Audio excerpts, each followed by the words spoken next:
Hello and welcome to Dabbling in Journals and another Let's Learn to Watercolour video. So I am going to take the plunge and have a go at doing a watercolour painting using some of the techniques I've been learning over the last few weeks. And I thought I'd have a go at a landscape painting. I've never done one before, no idea how it's going to turn out, but I thought it would be a fun way to use the techniques that I've been learning. So wish me luck. Now obviously the first thing I need to do is decide what I want to paint. And I've said I want to paint a landscape. I've had a look on pixabay.com and I couldn't find a picture that I really wanted to use as my reference. So what I did, and obviously I've got to use pictures that are copyright free on YouTube. What I did was I found a few pictures that inspired me. So I really liked this picture with all the clouds and the signpost, and I liked this fence, all this sort of rustic worn fencing, and here a stile, and I often have to climb over stiles when I'm out walking locally. So I thought I would take some of those elements and see if I can just make my own my own landscape composition. Now composition obviously is deciding where you're going to put all the different elements in your painting so that it's attractive to the viewer. So I'm just going to start by practicing on a piece of scrap paper because I don't want to practice on my expensive watercolour paper. And I'm going to divide it in about 3 so that I can have lots of sky and practice my sky and clouds. So I just want like a horizon. I'm going to maybe put a hill there and see how that looks. I want to sort of frame my picture. I'm going to have a tree right in the foreground, and we have to remember that where we have, let's have it coming out like that a bit, where we have things closer to the viewer of the painting, they're going to be a lot bigger than things that are further away from the viewer. So I'm just ribbing out that bit of horizon because the tree is going to block it. And I thought to sort of frame my picture I would put a bush kind of here. And then I want my signpost.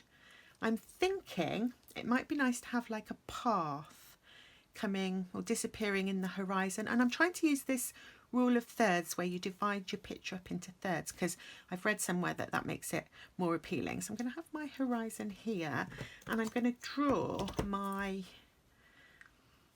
signpost. And again, I'm going to have it fairly close to the viewer. Not too wide though.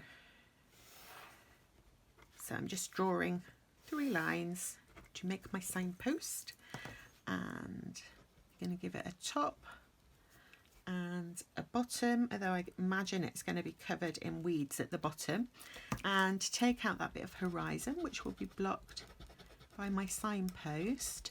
And then one of the things that I've been learning about as I've been reading about how to watercolour is perspective. And when things get further away, as I said, they look smaller. And if you're doing parallel lines, they will gradually get closer and closer and closer together into infinity.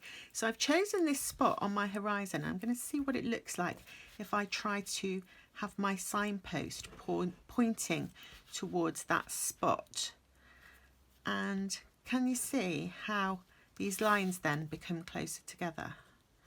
So I can point my, it's a bit rough, my signpost towards that spot. So I'm quite happy with that. And then I want a style. So I'm gonna choose a different spot on the horizon, I think this time, because it's pointing a different way. And I want my style. Let me choose a spot, I forgot. I didn't put it in. I want my style to be quite, oops, broke my pencil. I always do that when I'm using a metal ruler with a mechanical pencil. So I just want to give that style the appearance that it's like further away. And then I'm just going to rough in to make it look like a plank of wood. Because this is just my plan. I can change it if I don't like it. I want the style to be going over the top of a fence. So I'm going to put in my fence, and I guess it will be under the top part of the fence. Should have done that first.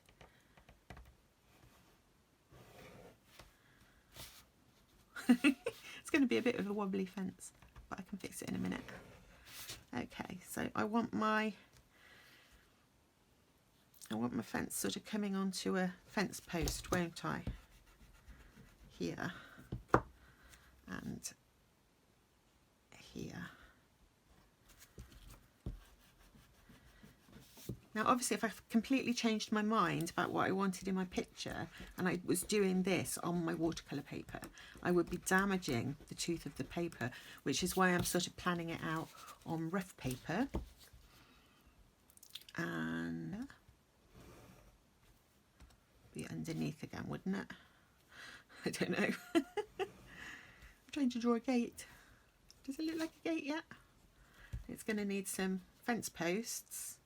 So let's go about there for this fence post. Oops.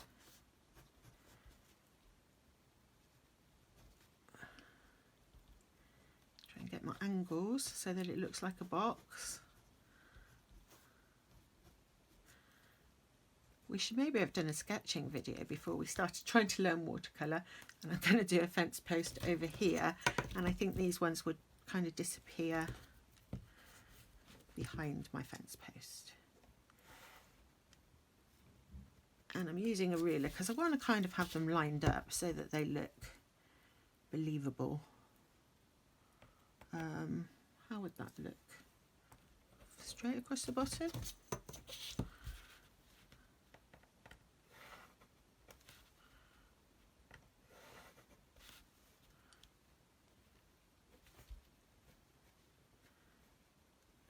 Does that make sense? Does that look like a style? I think it sort of does. I could have some fence going behind the tree, because why would you have a gate if you didn't have a fence? So I need like a fence there. Put some nails in and take those lines out. Oops.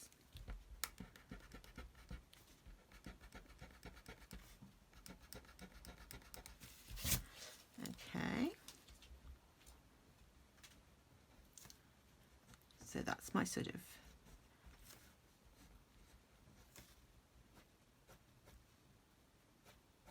okay, and I think I also want some fence coming this way.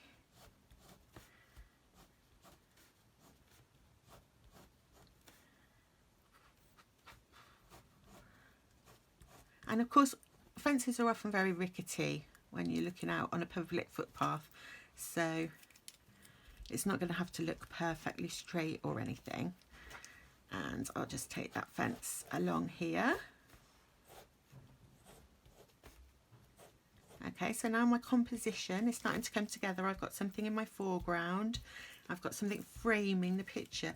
Now I want my path to sort of come like this. Remember, it's going to be really close together until it gets closer. And there's my path coming through here. Oh, quite like how that looks. I noticed that this has got no legs at the moment, which is a bit unfortunate. It's going to fall down. That's going to need to be at the same angle. It's got a leg, and it's going to need a leg over here somewhere. I guess just behind that fence.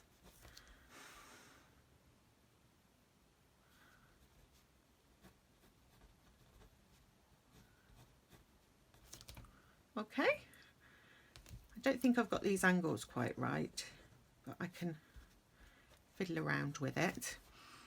And then in the far away ground, I don't know, what do you call that? Far away ground. It can't be called that, can it? In England, the fields are often in a sort of like patchwork effect. So I'm going to add that sort of patchwork look to the fields. I'm not going to do that this side because I imagine I'm going to have some tree branches, but I need to look at some reference pictures of trees before I look at how the branches go, if you see what I mean. Okay, so I've got my fence, and obviously I can add all kinds of vegetation growing up it. I've got my main point of interest here, which is a signpost, which is pointing my viewer's eye to the distance. The path is also taking the viewer's eye through to the distance, but I'll have an opportunity to do some sort of detailed work on this bark, some sort of more detailed work on this fence, and then sort of more backgroundy things here. For example, you know, I could have like little trees in the background here, something like that. I'll decide as I go, I think. The other thing I need to decide is which direction I want the light to go in, so that I know where to put shadows. Now I'm a bit fuzzy on how you do that. Now obviously this tree, if the light was coming this way, would overshadow all of here. So I think I'm going to have my light coming from somewhere like here. So that's going to be where my light comes from. And then I'll get a sort of shadow here from the post, and a shadow here, shadow here. I don't think it will be as important. Shadow here, maybe, so that each of the objects has a shadow going away from the light. Okay, so that's my little plan. If you're going to have a go at watercolour landscape painting with me, I suggest that you have a go at doing a little plan till you find a picture that you like. You can do the same one as me, or you can make up your own, or use a photo that you have. Something like that would be, you know, whatever you want to do. It's your thing. I'm just trying to inspire you to join in with me as I learn. I'm not pretending to be any kind of expert. Far from it. This is my first ever try at a watercolour landscape. So what I'm going to do now is I'm going to pause the video, and I'm going to draw the same composition onto my watercolour paper. Now obviously you don't want to watch me do that again, because I'm just going to draw exactly the same picture but a little bit more slowly and carefully. And once I've done that, I will come back and we'll have a go at our first wash. Okay, so I've taped my paper and I'm just going to wet my sky area. I can see where I've put the line, which has got a bit of yellow paint in my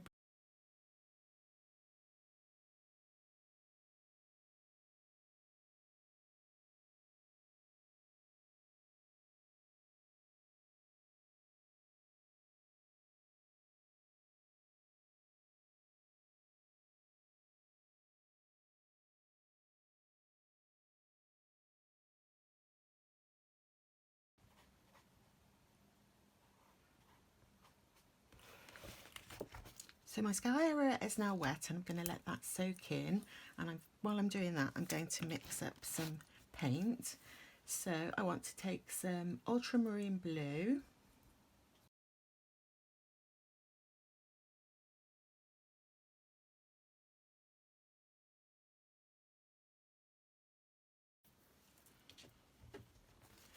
I need to wait for that paper to...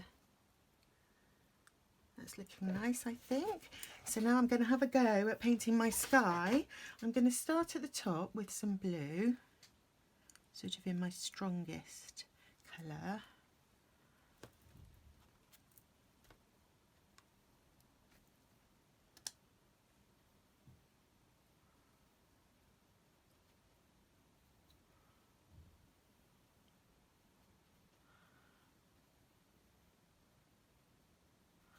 And I want to pop in some clouds.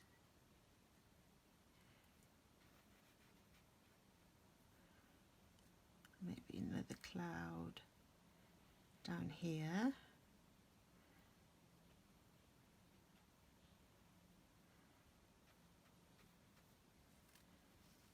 And I just want to fade that out a little bit towards the bottom. Then I want to take some of my grey and just pop it a bit under my clouds. And then I want a much paler grey, just sort of for where my horizon is.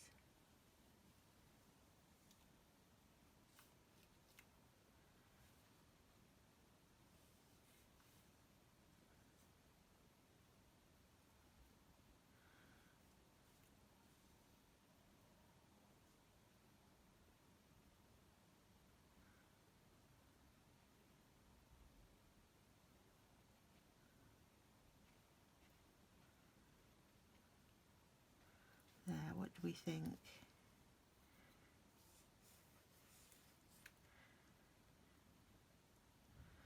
Okay, and now I'm going to take my tissue and I'm going to lift out around my clouds.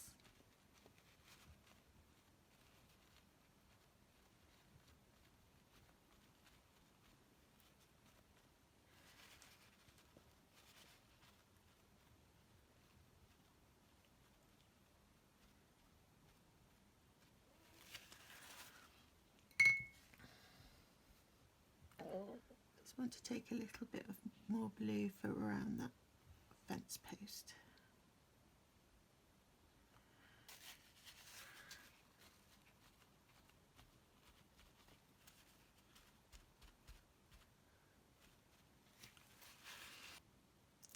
And I'm going to let that dry. Okay, so I used my wet and wet technique to do my sky and lifted out some clouds, and I've let it dry, and I've decided that for my fields, so that I've just got a little bit more control because it's not a very big painting.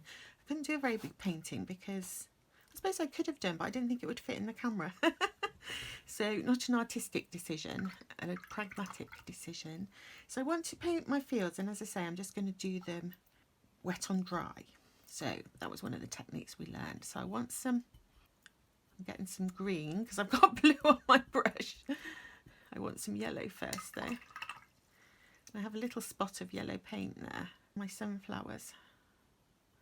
And I think this field, I thought I'd have one yellow because often in England you see these yellow fields where they are growing, is it maize or rapeseed? Or rape, I guess. And I'm just going to go round my fence post, and I'm really hoping that's going to dry a little bit lighter. And I don't have to keep to my lines perfectly because I'm going to put some kind of hedges or indication of hedges around there, and I just want to fade that up into the horizon.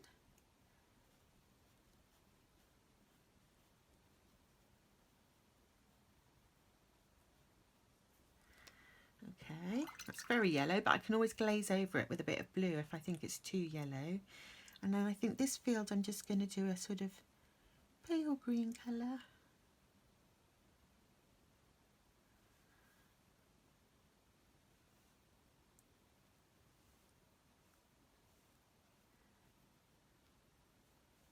Maybe a little bit more green as we come down. And because I'm putting wet paint into wet paint, I'm going to get some mixing, which is fine. And then I'm going to make it even more green. And it should look quite coherent because I'm just using pure yellow and ultramarine blue. So this one is going to be a slightly darker green. And I'm hoping that'll give the effect of different crops. Now I want to fade that out towards the horizon again. So just damp brush. Is this going to work? Coming down my path. Now what I want to do above my fence is leave a this is going to be tricky. I want to leave a tiny white gap between the top of the fence where I've drawn the fence post.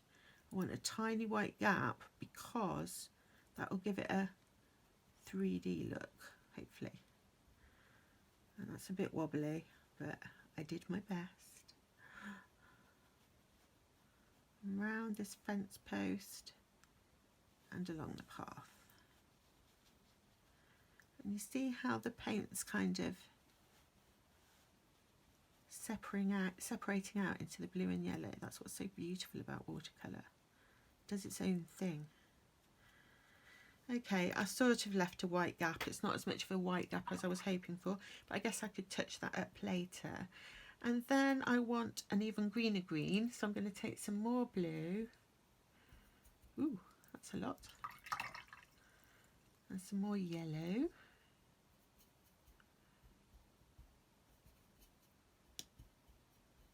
Or that kind of colour, I think.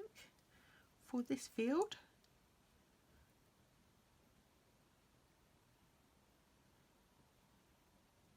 Wonder what that'll look like when it's dry.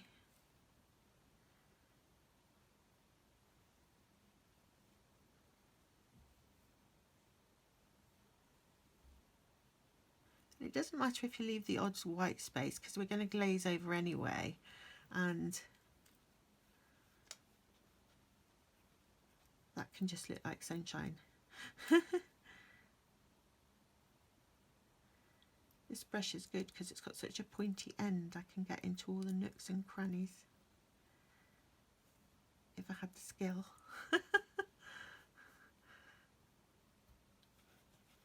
And now I want to do this fence with that white gap just along the top. I don't know if you'll be able to see my line, so you might not be able to see where I'm leaving a white gap. Oh, that's a bit straighter. Oops, spoke too soon.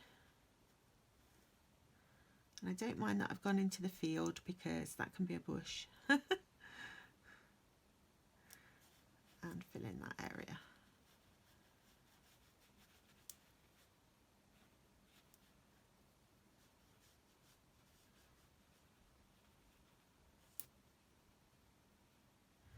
Maybe a little bit darker in some spots.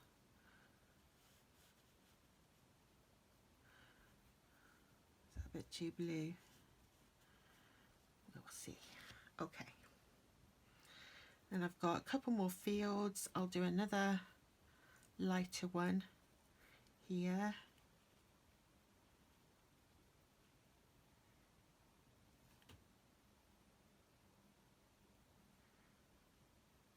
I wonder if this is going to look like a real painting when it's finished. I don't know. Around my bush, though it won't really matter because I'm guessing that's going to be green. Just dampening off my brush so I can just make it go a bit lighter into the horizon.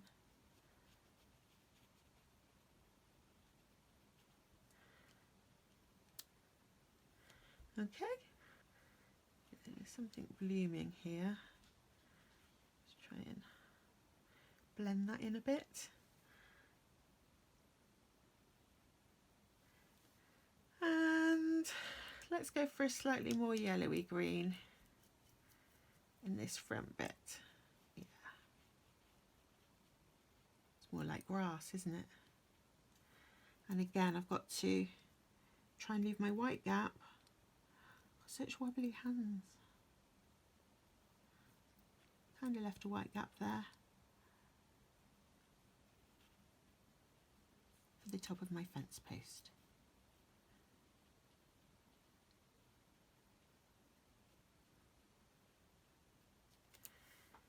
Okay, so that's just my initial wash. I want to let that dry, and I think I'm going to leave it until next week where we can work on some of the detail in the foreground using glazing methods, and we'll be coming back to where I've done the fields to add some further little details in those, such as the hedges and maybe some trees on the horizon and so on. So I hope that you have enjoyed that you're going to have a go like me at painting a landscape painting. We'll never learn unless we try. And it's so much fun, and thank you so much for watching me. Bye.